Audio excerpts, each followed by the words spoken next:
is flow through. An analysis I did of Washington County, and I'm sure Ramsey County is very similar. An analysis I did of Washington County a couple of years ago showed that I think roughly 40% of the county's overall spending came from property taxes. The rest came from state income taxes, state sales taxes, and federal income taxes, all appropriated through the legislature and through Congress. So it's just a pass-through. Yeah. So people understand what they want to spend on this stadium would be the total taxes that are contributed to the county for 4, 5, 6 years.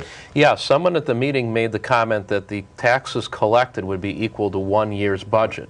That's correct, 1 year's overall budget, presuming their numbers, spending. total spending in 1 year, if their numbers were correct.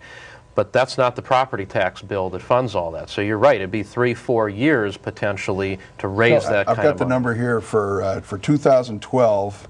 It's $271.7 million in terms of property taxes that they're proposing. Roughly 3 years then. Right. So what they want to spend in one shot is 3 years of property taxes in the county. So they have no problem putting that onto the voters. That's a tremendous amount of money. to a private corporation owned by a guy from New Jersey. Yeah. Has anybody in Minnesota ever had it that good? But not that I'm an advocate for this, but let's go out and spend $675 million on new schools. At least we own the schools. Right. Our kids will get something out of them for the next 50 years, and our kids won't threaten to move out of the state. Well, and we had the construction people that were there saying we want to have some good jobs. Why not spend $600 million on improving the schools in Ramsey County?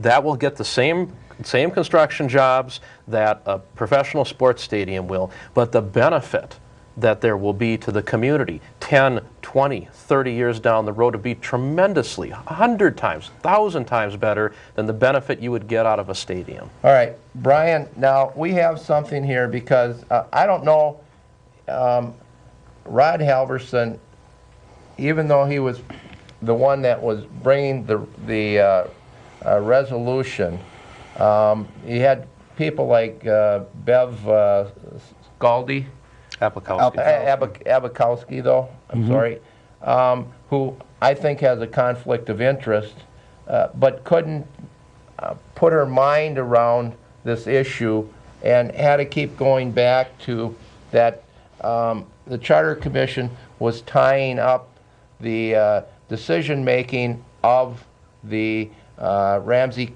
County Commission. Now, and I think John talked about this too, that the commission, one of their duties is to, when these issues come forward, and look at them and decide whether. Why don't you talk about that a little, John? Well, I think there's a charter commission. What is the role and responsibilities of a charter commission when people bring forward a proposal to put on the ballot? Some people think it is their proposal. Some people in the charter commission, I think it's their job to examine the proposals and their end effect and to get into all the nitty-gritty details and everything. And I take a little bit different point of view. I think it's the role of the Charter Commission to filter out some of the stuff that either A, is illegal, B, is conflicting and makes absolutely no sense, but those items that are presented that are a public policy issue, that are something that would be appropriate to put in the county's constitution, that's, I think, the determining factor that should be used. All right, Brian. Not getting into the individual details and all the testimony about Vikings. This really isn't about Vikings. No. Bob, what I wanted to bring out to the people tonight is I wanted them to notice that, this is today's Star Tribune. Says on the headline, notice what the headline says. Voters shut out on stadium tax. Thank you. You're welcome. Voters shut out. They are not shut out yet.